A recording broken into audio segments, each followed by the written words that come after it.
اللہم صلی علی محمد وعلی آل محمد کما صلیت علی ابراہیم وعلی آل ابراہیم انک حمید مجید۔ اللہم بارک علی محمد وعلی آل محمد کما بارکت علی ابراہیم وعلی آل ابراہیم انک حمید مجید۔ رب اشرح لی صدری ویسر لی امری واحلل عقدۃ من لسانی یفقہوا قولی۔ ربنا زدنا علما یا مقلب القلوب ثبت قلبی علی دینک، آمین۔ سیرت النبی میں 17 چیپٹر آج ہم کریں گے۔ اس میں 2 لیسنز ہیں۔ پہلے لیسن کے سوالات 2 ہیں۔ سوال نمبر 1، کس صحابی رضی اللہ تعالیٰ عنہ کی قبر سے خوشبو آئی؟ سوال نمبر 2، غزوہ بنی الحیان سے واپسی کا واقعہ لکھیں، اور لیسن کا نام ہے غزوہ بنی قریظہ۔ اس کے بعد حضرت جبرائیل علیہ السلام نے کہا، اللہ تعالیٰ نے آپ کو حکم دیا کہ آپ اسی وقت بنی قریظہ کے مقابلے کے لیے کوچ کریں، میں بھی وہیں جا رہا ہوں۔ اس پر آپ صلی اللہ علیہ وآلہ وسلم نے اعلان کروایا، ہر اطاعت گزار شخص عصر کی نماز بنو قریظہ کے محلے میں پہنچ کر پڑھے۔ اس اعلان سے مراد یہ تھا کہ روانہ ہونے میں دیر نہ کی جائے۔ آپ صلی اللہ علیہ وآلہ وسلم نے خود بھی فوراً اپنے ہتھیار لگائے، زرہ بختر پہنی، اپنا نیزہ دست مبارک میں لیا، تلوار گلے میں ڈالی اور اپنے گھوڑے پر سوار ہوئے۔ آپ صلی اللہ علیہ وآلہ وسلم کے گرد صحابہ کرام رضی اللہ تعالیٰ عنہم نے بھی ہتھیار لگائے، گھوڑوں پر موجود تھے۔ صحابہ رضی اللہ تعالیٰ عنہم کی تعداد 3000 تھی، ان میں 36 گھوڑ سوار تھے، ان میں سے بھی 3 گھوڑے حضرت صلی اللہ علیہ وآلہ وسلم کے تھے۔ اس غزوے کے موقع پر آپ صلی اللہ علیہ وآلہ وسلم نے حضرت عبداللہ بن ام مکتوم رضی اللہ تعالیٰ عنہ کو مدینہ منورہ میں اپنا قائم مقام مقرر فرمایا۔ حضور اکرم صلی اللہ علیہ وآلہ وسلم سے آگے آگے حضرت علی پرچم لیے ہوئے بنی قریظہ کی طرف روانہ ہوئے۔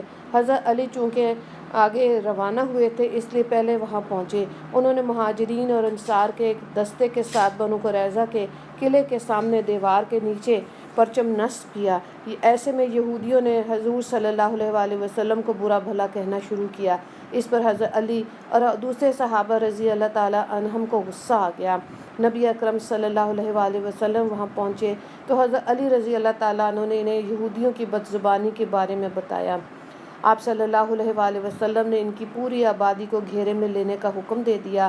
یہ محاصرہ 25 دن تک جاری رہا۔ یہودی اس محاصرے سے تنگ آ گئے اور آخر کار آپ صلی اللہ علیہ وآلہ وسلم کے سامنے حاضر ہو گئے۔ حضور صلی اللہ علیہ وآلہ وسلم نے انہیں باندھنے کا حکم فرمایا۔ ان کی مشقیں کس دی گئیں۔ ان کی تعداد 600 یا 750 تھی۔ انہیں ایک طرف جمع کر دیا گیا۔ یہ سب وہ تھے جو لڑنے والے تھے۔ ان کے بعد ان کی عورتوں اور بچوں کو حویلیوں سے نکال کر ایک طرف جمع کیا گیا۔ ان بچوں اور عورتوں کی تعداد 1000 تھی۔ ان پر عبداللہ بن سلام رضی اللہ تعالیٰ عنہ کو نگران بنایا گیا۔ اب یہ لوگ بار بار آپ کے پاس آ کے معافی مانگنے لگے۔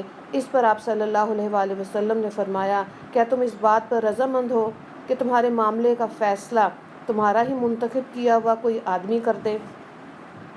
انہوں نے جواب دیا، سعد بن معاذ جو فیصلہ بھی کریں گے ہمیں منظور ہے۔ سعد بن معاذ رضی اللہ تعالیٰ عنہ مسلمان ہونے سے پہلے ان یہودیوں کے دوست اور ان کے نزدیک قابل احترام شخصیت تھے۔ حضور اکرم صلی اللہ علیہ وآلہ وسلم نے ان کی یہ بات مان لی۔ سعد بن معاذ رضی اللہ تعالیٰ عنہ غزوہ خندق میں شدید زخمی ہو گئے تھے۔ وہ اس وقت مدینہ منورہ میں مسجد نبوی کے قریب ایک خیمے میں تھے۔ آپ حضرت صلی اللہ علیہ وآلہ وسلم کے حکم پر انہیں بنی قریظہ کی آبادی میں لایا گیا۔ ان کی حالت بہت خراب تھی۔ آخر وہ نبی اکرم صلی اللہ علیہ وآلہ وسلم کے پاس پہنچ گئے۔ انہیں ساری بات بتائی گئی۔ اس پر حضرت سعد بن معاذ رضی اللہ تعالیٰ عنہ نے کہا، فیصلے کا حق تو اللہ تعالیٰ ہی کا ہے یا پھر اللہ کے رسول کو ہے۔ حضور اکرم صلی اللہ علیہ وآلہ وسلم نے ارشاد فرمایا، اللہ ہی نے تمہیں حکم دیا کہ یہود کے بارے میں فیصلہ کرو۔ اب انہوں نے اپنا فیصلہ سنایا، میں یہ فیصلہ کرتا ہوں کہ ان کے مردوں کو قتل کر دیا جائے، ان کا مال اور دولت غنیمت کے طور پہ لے لیا جائے اور ان کے بچوں اور عورتوں کو غلام اور لونڈیاں بنا لیا جائے۔ حضرت سعد بن معاذ رضی اللہ تعالیٰ عنہ نے یہودیوں سے اپنی سابقہ دوستی کی پرواہ نہ کرتے ہوئے اتنا سخت فیصلہ کیا، اس لیے سنایا تھا کہ ان یہودیوں کا ظلم و ستم اور ان کے فتنہ انگیزی حد سے بڑھ گئی تھی۔ اگر انہیں یوں ہی زندہ چھوڑ دیا جاتا تو یقینی طور پر یہ لوگ مسلمانوں کے خلاف بدترین سازشیں کرتے رہتے۔ ان کا مزاج بچھو اور سانپ کی مانند ہو چکا تھا جو کبھی ڈسنے سے باز نہیں آ سکتا تھا، اس لیے ان کا سر کچلنا ضروری تھا۔ ان کا فیصلہ سن کر آن حضرت صلی اللہ علیہ وآلہ وسلم نے ارشاد فرمایا، تم نے اللہ تعالیٰ کے فیصلے کے مطابق فیصلہ سنایا ہے، اس فیصلے کی شان بہت اونچی ہے۔ آج صبح سحر کے وقت فرشتے نے آ کے مجھے اس فیصلے کی اطلاع دے دی تھی۔ اس کے بعد نبی اکرم صلی اللہ علیہ وآلہ وسلم نے حکم دیا کہ بنو قریظہ کی حویلیوں میں جو کچھ مال اور ہتھیار وغیرہ ہیں سب ایک جگہ جمع کر دیے جائیں۔ چنانچہ سب کچھ نکال کر ایک جگہ ڈھیر کر دیا گیا۔ ان سارے سامان میں 1500 تلواریں، 300 ذرائیں تھیں، 2000 نیزے تھے، اس کے علاوہ بے شمار دولت تھی، مویشی بھی بے تحاشا تھے۔ سب چیزوں کے 5 حصے کیے گئے، ان میں سے 4 حصے سب مجاہدین میں تقسیم کیے گئے۔ یہاں شراب کی بہت سے مٹکے بھی ملے، ان کو توڑ کر شراب کو بہا دیا گیا۔ اس کے بعد یہودی قیدیوں کو قتل کر دیا گیا۔ قتل ہونے والوں میں ان کا سردار حی بن اخطب بھی تھا۔ بچوں اور عورتوں کو غلام اور لونڈی بنا دیا گیا۔ اس واقعے کے بعد حضرت سعد بن معاذ رضی اللہ تعالیٰ عنہ غزوہ خندق میں لگنے والے زخموں کے باعث شہید ہو گئے۔ ان کے جنازے میں فرشتوں نے بھی شرکت کی۔ انہیں دفن کیا گیا تو قبر سے خوشبو آنے لگی۔ قیدی عورتوں کے بارے میں حضور اکرم صلی اللہ علیہ وآلہ وسلم نے ارشاد فرمایا، جو عورتیں فروخت کی جائیں اپنے بچوں سے جدا نہ کی جائیں، یعنی جہاں ماں رہے وہیں اس کے بچے رہیں جب تک کہ بچہ جوان نہ ہو جائے۔ اگر کوئی شخص اپنی لونڈی کو فروخت کرنا چاہے تو اسے اس کے بچے سے جدا نہ کیا جائے۔ اس کے بعد آپ صلی اللہ علیہ وآلہ وسلم نے قبیلہ بنی حذیل سے ان کی ناپاک حرکت کا انتقام لینے کا ارادہ فرمایا۔ بنو حذیل نے رجیع کے مقام پر حضور صلی اللہ علیہ وآلہ وسلم کے صحابہ کرام رضی اللہ تعالیٰ عنہم کو شہید کیا گیا۔ یہ لوگ خود آپ صلی اللہ علیہ وآلہ وسلم کی خدمت میں حاضر ہوئے تھے اور درخواست کی تھی کہ ان کے علاقے میں اسلام کی تعلیم کے لیے کچھ حضرات کو بھیج دیا جائے۔ چنانچہ حضور اکرم صلی اللہ علیہ وآلہ وسلم نے اپنے 10 صحابہ رضی اللہ تعالیٰ عنہم کو ان کے ساتھ روانہ فرمایا۔ ان لوگوں نے انہیں دھوکے سے شہید کر دیا۔ آپ صلی اللہ علیہ وآلہ وسلم کو ان صحابہ کرام رضی اللہ تعالیٰ عنہم کی مظلومانہ شہادت کا بے حد رنج تھا۔ چنانچہ ان لوگوں کو سزا دینے کا فیصلہ فرمایا اور صحابہ رضی اللہ تعالیٰ عنہم کو تیاری کا حکم فرمایا۔ پھر لشکر کو لے کر روانہ ہوئے۔ بظاہر تو شام کی طرف کوچ کیا گیا تھا، مگر اصل مقصد بنو حذیل کی خلاف کارروائی تھی۔ منزل کو اس لیے خفیہ رکھا گیا تاکہ دشمنوں کو جاسوسوں کے ذریعے پہلے سے معلوم نہ ہو اور مسلمان ان ظالموں پر بے خبری میں جا پڑے۔ مدینہ منورہ میں حضور اکرم صلی اللہ علیہ وآلہ وسلم نے اپنا قائم مقام حضرت عبداللہ ابن ام مکتوم کو مقرر فرمایا۔ اس غزوہ میں آپ صلی اللہ علیہ وآلہ وسلم کے ساتھ کافی تعداد میں صحابہ رضی اللہ تعالیٰ عنہم تھے، ان میں سے 20 گھوڑوں پر سوار تھے۔ پہلے حضور اکرم صلی اللہ علیہ وآلہ وسلم اس مقام پر پہنچے جہاں صحابہ کرام رضی اللہ تعالیٰ عنہم کو شہید کیا گیا تھا۔ آپ صلی اللہ علیہ وآلہ وسلم نے وہاں ان کے لیے دعا کی۔ ادھر کسی طرح بنی حذیل کو پتہ چل گیا کہ مسلمان ان پر حملہ کرنے کے لیے آ رہے ہیں۔ وہ ڈر کے مارے پہاڑوں میں جا چھپے۔ جب حضور اکرم صلی اللہ علیہ وآلہ وسلم کو ان کے فرار کا پتہ چلا تو صحابہ کرام رضی اللہ تعالیٰ عنہم کو مختلف سمتوں میں روانہ فرمایا، لیکن ان کا کوئی آدمی نہ مل سکا۔ آخر حضور اکرم صلی اللہ علیہ وآلہ وسلم واپس روانہ ہوئے۔ اس غزوہ کو غزوہ بنی لحان کہا جاتا ہے۔ راستے میں حضور اقدس صلی اللہ علیہ وآلہ وسلم ابوا کے مقام سے گزرے۔ یہاں حضور اکرم صلی اللہ علیہ وآلہ وسلم کی والدہ کو دفن کیا گیا۔ آپ صلی اللہ علیہ وآلہ وسلم نے ادھر ادھر نظریں دوڑائیں تو اپنی والدہ کی قبر نظر آئی۔ آپ صلی اللہ علیہ وآلہ وسلم نے وضو کیا، 2 رکعت نماز ادا کی، پھر حضور اکرم صلی اللہ علیہ وآلہ وسلم روئے۔ آپ صلی اللہ علیہ وآلہ وسلم کو روتا دیکھ کے صحابہ کرام رضی اللہ تعالیٰ عنہم بھی رو پڑے۔ حضور اکرم صلی اللہ علیہ وآلہ وسلم مدینہ پہنچے۔ ابھی چند راتیں ہی گزری تھیں کہ خبر ملی عیینہ ابن حسین نے کچھ سواروں کے ساتھ مل کر حضور اکرم صلی اللہ علیہ وآلہ وسلم کی چراگاہ پر چھاپا مارا۔ اس چراگاہ میں حضور صلی اللہ علیہ وآلہ وسلم کے تقریباً 20 اونٹ تھے۔ اونٹوں کی حفاظت کے لیے اس وقت چراگاہ میں ایک شخص موجود تھے۔ وہ حضرت ابو ذر غفاری کے بیٹے تھے اور حضرت ابو ذر رضی اللہ تعالیٰ عنہ کی بیوی بھی وہاں تھی۔ ان حملہ واروں نے حضرت ابو ذر رضی اللہ تعالیٰ عنہ کے بیٹے کو قتل کر دیا۔ اس واقعے کا سب سے پہلے حضرت سلمہ بن اکو رضی اللہ تعالیٰ عنہ کو پتہ چلا۔ وہ اپنی کمان اٹھائے صبح چراگاہ کی طرف جا رہے تھے۔ ان کے ساتھ ان کا غلام بھی تھا۔ وہ ان کا گھوڑا لے کر آیا تھا اور لگام سے پکڑ کے انہیں ہنکا رہا تھا۔ راستے میں ان کی ملاقات حضرت عبد الرحمن بن عوف رضی اللہ تعالیٰ عنہ کے غلام سے ہوئی۔ اس نے حضرت سلمہ رضی اللہ تعالیٰ عنہ کو بتایا کہ عیینہ بن حسین نے کچھ سواروں کے ساتھ نبی اکرم صلی اللہ علیہ وآلہ وسلم کی چراگاہ پر چھاپا مارا اور وہ حضور صلی اللہ علیہ وآلہ وسلم کے اونٹوں کو لے گئے ہیں۔ چراگاہ کے محافظ کو انہوں نے قتل کر دیا اور ایک خاتون کو اٹھا کر لے گئے ہیں۔ یہ سنتے ہی حضرت سلمہ رضی اللہ تعالیٰ عنہ نے اپنے غلام سے کہا، اس گھوڑے پر بیٹھ کر روانہ ہو جاؤ اور نبی اکرم صلی اللہ علیہ وآلہ وسلم کو خبر کر دو۔ غلام تو اسی وقت روانہ ہو گیا۔ ساتھ ہی سلمہ رضی اللہ تعالیٰ عنہ ایک ٹیلے پر چڑھ کر پکارے، لوگو ڈرو، کچھ لوگ نبی اکرم صلی اللہ علیہ وآلہ وسلم کی اونٹ لے اڑے ہیں۔ یہ اعلان 3 بار دہرا کر وہ اکیلے ہی لٹیروں کی طرف دوڑ پڑے۔ اگلا لیسن جو ہے اس کے 2 سوالات ہیں۔ پہلا سوال ہے سب سے پہلے دشمنوں تک کون پہنچا؟ دوسرا سوال ہے کہ آپ صلی اللہ علیہ وآلہ وسلم نے کس مقام پر احرام باندھا؟ رسول اللہ صلی اللہ علیہ وآلہ وسلم کا خواب۔ حضرت سلمہ بن اکو رضی اللہ تعالیٰ عنہ چیتے کی سی تیزی سے دوڑے یہاں تک کہ وہ حملہ واروں تک پہنچ گئے۔ جو ہی انہوں نے حملہ واروں کو دیکھا ان پر تیر اندازی شروع کر دی۔ جب بھی تیر چلاتے تو پکار کر کہتے، لے سنبھال، میں ابن اکو ہوں، آج کا دن ہلاکت اور بربادی کا دن ہے۔ جب دشمن اپنے گھوڑے موڑ کر ان کی طرف رخ کرتے تو یہ اپنی جگہ سے ہٹ کر کسی دوسری جگہ پہنچ جاتے اور وہاں سے تیر اندازی شروع کر دیتے۔ یہ مسلسل اسی طرح کرتے رہے، دشمن کے پیچھے لگے رہے، دشمن ان کے تیروں کا شکار ہوتا چلا گیا۔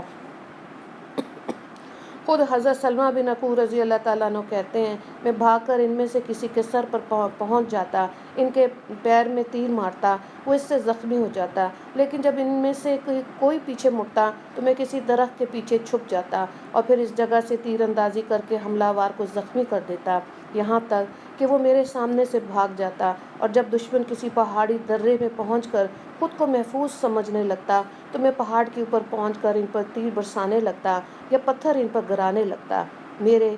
میری اس تیر اندازی اور پتھروں کی بارش سے وہ بری طرح تنگ آ گئے، یہاں تک کہ میرے تیروں کی بارش نے انہیں بھاگنے پر مجبور کر دیا۔ زخمی ہو کر بھاگنے والوں نے 30 سے زیادہ نیزے اور اتنی چادریں راستے میں گرا دیں تاکہ ان کا بوجھ کم ہو اور وہ آسانی سے بھاگ سکے۔ وہ جو بھی چیز کہیں پھینکتے میں اس پر پتھر رکھ دیتا تھا تاکہ بعد میں اس کو جمع کر سکوں۔ غرض میں ان کے پیچھے لگا رہا، یہاں تک کہ سوائے چند ایک کے وہ تمام اونٹ جو رسول اللہ صلی اللہ علیہ وآلہ وسلم کے تھے پیچھے رہ گئے۔ دشمن آگے نکل گیا اور خود میں بھی ان کے تعاقب میں ان اونٹوں سے آگے نکل گیا۔ اس طرح میں نے حملہ واروں سے تمام اونٹ چھڑا لیے۔ حضرت صلی اللہ علیہ وآلہ وسلم کو جب سلمہ بن اکو رضی اللہ تعالیٰ عنہ کی پکار کے بارے میں پتہ چلا تو مدینہ منورہ میں اعلان کرا دیا کہ اے اللہ کے سوارو، تیار ہو جاؤ اور سوار ہو کر چلو۔ اس اعلان کے بعد گھڑ سواروں میں سے جو صحابی سب سے پہلے تیار ہو کر آئے وہ حضرت مقداد بن عمر رضی اللہ تعالیٰ عنہ تھے۔ انہیں ابن اسود بھی کہا جاتا ہے۔ ان کے بعد حضرت عباد بن بشر رضی اللہ تعالیٰ عنہ آئے، پھر حضرت سعید بن زید رضی اللہ تعالیٰ عنہ آئے، پھر باقی گھڑ سوار صحابہ حضور اقدس صلی اللہ علیہ وآلہ وسلم کے پاس پہنچ گئے۔ حضور اکرم صلی اللہ علیہ وآلہ وسلم نے حضرت سعید بن زید رضی اللہ تعالیٰ عنہ کو ان کا سالار مقرر فرمایا اور حکم دیا، تم لوگ روانہ ہو جاؤ، میں باقی لوگوں کے ساتھ تم سے آ ملوں گا۔ چنانچہ یہ گھڑ سوار دستہ دشمن کی تلاش میں نکلا اور دشمن کے سر پر پہنچنے میں کامیاب ہو گیا۔ سواروں میں سب سے پہلے جو شخص دشمن تک پہنچا ان کا نام محضر بن فضلہ تھا۔ انہیں اسدی بھی کہا جاتا ہے، یہ آگے بڑھ کر دشمن کے سامنے جا کھڑے ہوئے اور بولے، اے ملعون لوگو ٹھہر جاؤ، مہاجرین اور انصار تمہارے مقابلے پر نکل پڑے۔ اخرم اسدی رضی اللہ تعالیٰ عنہ سب سے پہلے دشمن کے قریب پہنچ گئے، ان کی طرف بڑھنے لگے تو حضرت سلمہ بن عقو رضی اللہ تعالیٰ عنہ نے اپنے مورچے سے نکل کر ان کے گھوڑوں کی لگام پکڑ لی۔ اے اخرم، ابھی دشمن پر حملہ نہ کرے، حضور صلی اللہ علیہ وآلہ وسلم اور ان کے صحابہ کو آنے دے۔ یہ سن کر اخرم اسدی رضی اللہ تعالیٰ عنہ بولے، سلمہ، اگر تم اللہ تعالیٰ اور قیامت کے دن پر ایمان رکھتے ہو اور یہ جانتے ہو کہ جنت بھی برحق ہے، جہنم بھی برحق، تو میرے اور شہادت کے درمیان سے ہٹ جاؤ۔ ان کے الفاظ سن کر سلمہ رضی اللہ تعالیٰ عنہ نے ان کے گھوڑے کی لگام چھوڑ دی۔ وہ فوراً آگے بڑھے، انہوں نے وار کر کے ایک دشمن کے گھوڑے کو زخمی کر دیا۔ اسی وقت ایک اور دشمن نے اخرم اسدی رضی اللہ تعالیٰ عنہ کو نیزہ دے مارا، وہ شہید ہو گئے۔ ایسے میں حضرت ابو قتادہ رضی اللہ تعالیٰ عنہ وہاں پہنچ گئے۔ ایک دشمن نے ان کے گھوڑے پر وار کیا، گھوڑا زخمی ہو گیا۔ حضرت ابو قتادہ رضی اللہ تعالیٰ عنہ نے فوراً اس پر وار کر کے اسے قتل کر دیا۔ اسی وقت ایک گھوڑ سوار ان کے مقابلے پر آیا، اس کا نام مسعد فزاری تھا۔ آتے ہی کہنے لگا، تم مجھ سے کس طرح مقابلہ کرنا پسند کرو گے، تلوار بازی، نیزہ بازی یا پھر کشتی سے؟ ابو قتادہ رضی اللہ تعالیٰ عنہ بولے، جو تم پسند کرو۔ اس پر اس نے کشتی لڑنا پسند کیا۔ وہ گھوڑے سے اترا، اپنی تلوار درخت سے لٹکائی۔ حضرت ابو قتادہ رضی اللہ تعالیٰ عنہ بھی گھوڑے سے اتر آئے، انہوں نے بھی تلوار درخت سے لٹکا دی۔ اب دونوں میں کشتی شروع ہوئی۔ آخر اللہ تعالیٰ نے حضرت ابو قتادہ رضی اللہ تعالیٰ عنہ کو فتح یاب فرمایا۔ انہوں نے درخت سے لٹکی تلوار کھینچ لی، اسے قتل کر دیا۔ پھر انہوں نے مسعدہ کے بھتیجے پر حملہ کیا، اس نے خوف زدہ ہو کے باقی اونٹوں کو چھوڑ دیا۔ حضرت ابو قتادہ رضی اللہ تعالیٰ عنہ اونٹوں کو لے کر لوٹے تو حضور اکرم صلی اللہ علیہ وآلہ وسلم تشریف لاتے نظر آئے۔ حضور اکرم صلی اللہ علیہ وآلہ وسلم نے اونٹوں کو ساتھ میں دیکھ کر فرمایا، ابو قتادہ، تمہارا چہرہ روشن ہو۔ اس پر انہوں نے کہا، اے اللہ کے رسول، آپ کا چہرہ بھی روشن رہے۔ اس کے بعد آپ صلی اللہ علیہ وآلہ وسلم نے ان سے فرمایا، اللہ تم میں سے تمہاری اولاد میں اور اولاد کی اولاد میں برکت عطا فرمائے۔ ایسے میں آپ صلی اللہ علیہ وآلہ وسلم کی نظر ان کی پیشانی پر پڑی، وہاں ایک زخم تھا اور تیر کا پھل زخم ہی میں رہ گیا تھا۔ حضور نبی کریم صلی اللہ علیہ وآلہ وسلم نے تیر کا وہ حصہ آہستہ سے نکال دیا، پھر ان کے زخم پر اپنا لعاب دہن لگایا اور اپنی ہتھیلی زخم پر رکھ دی۔ حضرت قتادہ رضی اللہ تعالیٰ عنہ کہتے ہیں، قسم ہے ذات کی جس نے آپ صلی اللہ علیہ وآلہ وسلم کو نبوت سے سرفراز فرمایا، آپ نے جو ہی زخم پر ہاتھ رکھا تکلیف بالکل غائب ہو گئی۔ اس کے بعد حضور نبی کریم صلی اللہ علیہ وآلہ وسلم نے حضرت ابو قتادہ رضی اللہ تعالیٰ عنہ کو مسعدہ کا گھوڑا اور اس کا ہتھیار عطا فرمایا اور انہیں دعا دی۔ حضرت ابو قتادہ اور حضرت سلمہ بن عقو رضی اللہ تعالیٰ عنہما کے بارے میں حضور نبی کریم صلی اللہ علیہ وآلہ وسلم نے اس موقع پر فرمایا، ہمارے سواروں میں بہترین سوار ابو قتادہ ہیں اور ہمارے پیدل مجاہدین میں بہترین پیدل سلمہ ہیں۔ پھر حضرت نبی کریم صلی اللہ علیہ وآلہ وسلم مدینہ منورہ کی طرف روانہ ہوئے۔ کچھ دن بعد حضور اقدس صلی اللہ علیہ وآلہ وسلم نے خواب دیکھا، یہ کہ آپ صلی اللہ علیہ وآلہ وسلم اپنے صحابہ کرام کے ساتھ امن کی حالت میں مکہ میں داخل ہو رہے ہیں۔ پھر عمرہ کرنے کے بعد آپ صلی اللہ علیہ وآلہ وسلم اور صحابہ نے بال منڈوائے ہیں اور کچھ نے بال کتروائے ہیں، اور یہ کہ آپ صلی اللہ علیہ وآلہ وسلم بیت اللہ میں داخل ہوئے۔ پھر آپ صلی اللہ علیہ وآلہ وسلم نے بیت اللہ کی چابی لی اور عرفات میں قیام کرنے والوں کے ساتھ قیام کیا۔ نیز آپ صلی اللہ علیہ وآلہ وسلم نے اور صحابہ نے بیت اللہ کا طواف کیا۔ حضور اکرم صلی اللہ علیہ وآلہ وسلم نے اپنا یہ خواب صحابہ کرام کو سنایا، سب اس بشارت سے بہت خوش ہوئے۔ پھر آپ صلی اللہ علیہ وآلہ وسلم نے صحابہ رضی اللہ تعالیٰ عنہم سے ارشاد فرمایا، میرا ارادہ عمرے کا ہے۔ یہ سننے کے بعد سب نے سفر کی تیاری شروع کر دی۔ آخر ایک روز حضور اکرم صلی اللہ علیہ وآلہ وسلم کے لیے مدینہ منورہ سے روانہ ہوئے۔ عمرے کا اعلان آپ صلی اللہ علیہ وآلہ وسلم نے پہلے ہی کرا دیا تھا تاکہ لوگ اس قافلے کو حاجیوں کا قافلہ ہی خیال کریں اور مکہ کے لوگ آس پاس کے لوگ جنگ کرنے کے لیے نہ اٹھ کھڑے ہوں۔ مشرکوں اور دوسرے دشمنوں کو پہلے ہی معلوم ہو جائے کہ آپ صلی اللہ علیہ وآلہ وسلم عمرے کی نیت سے آ رہے ہیں، کوئی اور نیت نہیں ہے۔ حضور اکرم صلی اللہ علیہ وآلہ وسلم نے ذوالحلیفہ کے مقام پر احرام باندھا، پہلے مسجد میں 2 رکعت نماز ادا کی، پھر مسجد سے ہی اونٹنی پر سوار ہوئے۔ اکثر صحابہ کرام رضی اللہ تعالیٰ عنہم نے یہیں سے احرام باندھا۔ حضور اکرم صلی اللہ علیہ وآلہ وسلم اس سفر پر ذی قعدہ کے مہینے میں روانہ ہوئے تھے، قافلے کے ساتھ قربانی کے جانور بھی تھے۔ ذوالحلیفہ کے مقام پر آپ صلی اللہ علیہ وآلہ وسلم نے ظہر کی نماز ادا کی، جانوروں پر جھولے ڈالے تاکہ جان لیا جائے کہ یہ قربانی کے ہیں۔ ان کے کہنوں پہ نشان لگایا گیا، یہ نشان زخم لگا کر ڈالا جاتا تھا۔ اس سفر میں آپ صلی اللہ علیہ وآلہ وسلم کے ساتھ 1400 صحابہ کرام رضی اللہ تعالیٰ عنہم تھے۔ چونکہ حضور اکرم صلی اللہ علیہ وآلہ وسلم عمرے کی نیت سے روانہ ہوئے تھے، اس لیے آپ صلی اللہ علیہ وآلہ وسلم کے اور صحابہ کے پاس سوائے تلواروں کے اور کوئی ہتھیار نہیں تھا۔ وآخر دعوانا الحمدللہ رب العالمین۔ اللہم اغفر للمسلمین والمسلمات والمؤمنین والمؤمنات۔ السلام علیکم ورحمۃ اللہ وبرکاتہ۔